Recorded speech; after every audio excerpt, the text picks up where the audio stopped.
Hello guys, and welcome back to my channel. If you're new to my channel, hello and welcome to my channel. My name is Summer. So in this video I want to talk about this story. A lot of you would have heard about it. For those of you that may not have heard about it, I'm just going to quickly just explain it before I say what I want to say.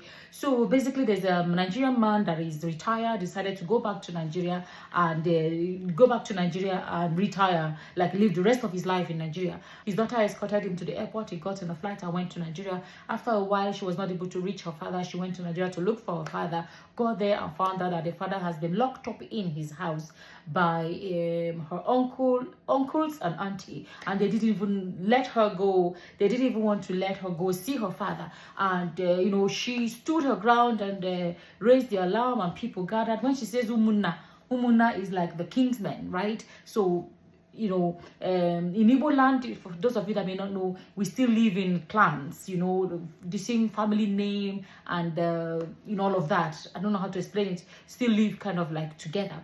So she raised the alarm, and then they went inside and found the father in a very terrible condition. And from there, they moved him to hospital. From there, and this is in Anambra State. From there, they now moved him to Lagos. From Lagos, she was able to get the American embassy to, quickly process papers for him so that she could she could fly him out of the country. Apparently, his American passport had expired, whatever. They were able to do that anyway quickly, and she moved back to America.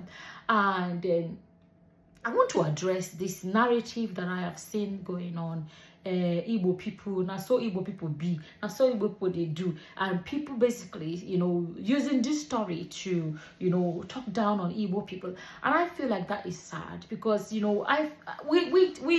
as Nigerians, we have a terrible habit of doing this thing when there's something in the news. Instead of focusing on the topic, we want to look for an opportunity to be tribalistic about it. It may not even be your intention. Sometimes unconsciously, that people do these things unconsciously without even thinking about it. And why I find it very annoying is that, for a lot of us that have lived abroad for decades, we know how any small thing, the way they want to talk down on us and use race and as an excuse to spew some nonsense they want to spew about us black people or us Africans.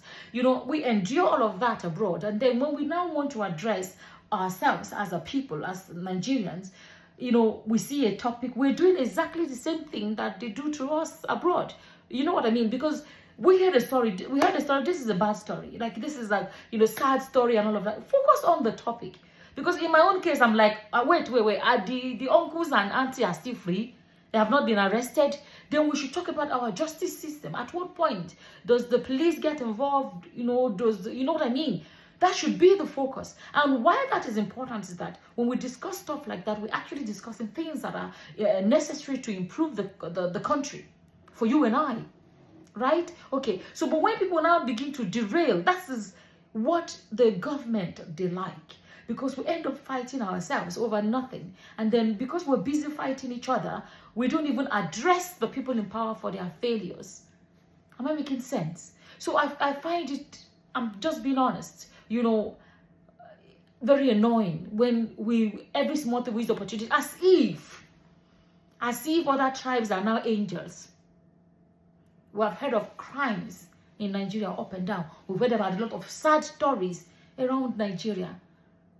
What are we talking about? Mohbad, that his own story, was it in Igbo land? Mohbad was not an Igbo boy. He wasn't. But the Boko Haram that is Boko Haram in the country, are they Igbos? What is the biggest issue in Nigeria? It's not the Boko Haram issue. Are they Igbos? You know what I mean? There are a lot of things we should be focusing on. Okay, the same Igbos you want to now use this story as an opportunity to talk down on, or whatever your intentions are. The umunna that gathered to see a solution to this problem, are they not Igbos? Yes, the uncle and the uncles and auntie of this girl, they are Igbos. But what about the umunna that gathered to come and make sure the door was opened and all of that? Are they not Igbos as well? Ifunanya herself that came to rescue her father, is she not Igbo? So why will you now look at this now? From that video that I watched, she pointed out about 2 uncles and her auntie. Right? So these 3 people or whatever group of people, right, they've done something bad, and then the good That you Muna, did you see the crowd of the men that came there? Did you see the men that carried this man into his car? Are they not Igbos as well? So you will now look at these three of how many men or people, I mean, that did something bad, but all the other number of Igbo people that gathered to counter what they've done, to go rescue that man, that gave Ifunanya the assistance she needed when she needed it. All of those people don't count. So you cannot look at them and say, look at how Igbo people, Igbo people rescued this man when the girl called for help. You want to focus on that. Sometimes, you know, I'm saying this because sometimes people do not intend to do these things, but it's just that, is that what's the English? Unconscious bias, isn't that what it's called? People forget. It's become so embedded in them that they don't even realize when they're doing it. I wanted to address that, and I want to say it again. When something happens, let's focus on where can the people in power do better. You understand? Because it's not a crime that this man chose to retire home to the land of his ancestors. You know, when I speak about Igbo land, I don't think some people get it. Right? I'm an Igbo girl. Igbo woman. My brother says, stop calling yourself girl. I'm an Igbo woman. Yeah, okay. I'm an Igbo woman. And I can tell you, see, if you come to, I say, I didn't realize, I think the older I get, the more I realize how, you know, beautiful Igbo land is. Forget about all the problems we have now. Igbo land, we used to say it, on a talk of sugar. It's as sweet as sugar.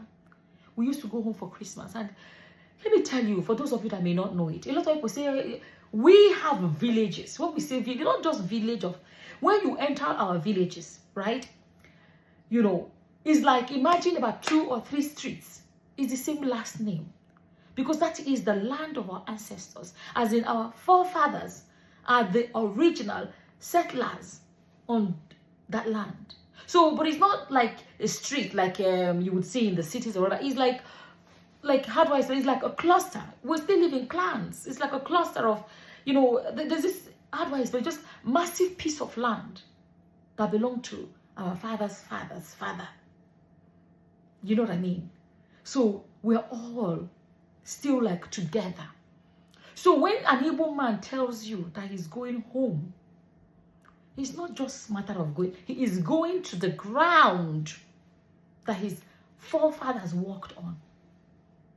I say I didn't, when I began to live in other places, I began to understand how precious Igbo land is.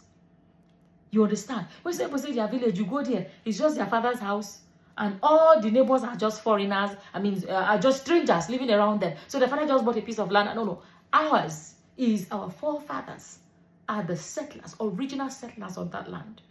You understand? For this man to have gone abroad, made money, worked, raised his children, and I said, okay, I'm old. I want to go back home. That was big. And that was not a crime. That is how my people do it. You know, there was a time people who used to ask me, how come you don't have family abroad? It's not like I don't have family abroad. But the thing is, my culture, you know, the way we are brought up is that when you get old, you can go out in the world and hustle, do what you want to do. But when you're getting old, you have to come home. So there's a certain age you get to, if you don't come home, they begin to look at you as a failure. Because I'm just saying that this is the way we were raised. That no matter where you've been, when you're getting old, come home to your people. You understand? For this man to have done that, and then they failed him so terribly, let that be the focus. You know, it was sad when they landed back in America, and the daughter said something about, it's nice to be home, or something like that. I felt that. That was sad. That it got to the point where, you know, Nigeria is no longer home. That a foreign country is now the home where they feel safe. The place they can call home now is abroad. And this is what I keep telling people. They say the problem of Nigeria is not just Tinubu, not Fashola, what's his name? Shomolu. The people in the country are part of the problem. Look at what they did to this man. It was not Tinubu that did it. Those were his flesh and blood that did it to him. You see, you see that if the wickedness of the people, if it does, I know that the government has a role to play when it comes to law and order and all of those things. But the thing is that these are his people that he felt safe with. There's no way that man would have thought that going back to Nigeria, this is what's going to happen. You understand? It is sad where somebody, unfortunately, can no longer call the land of his ancestors home.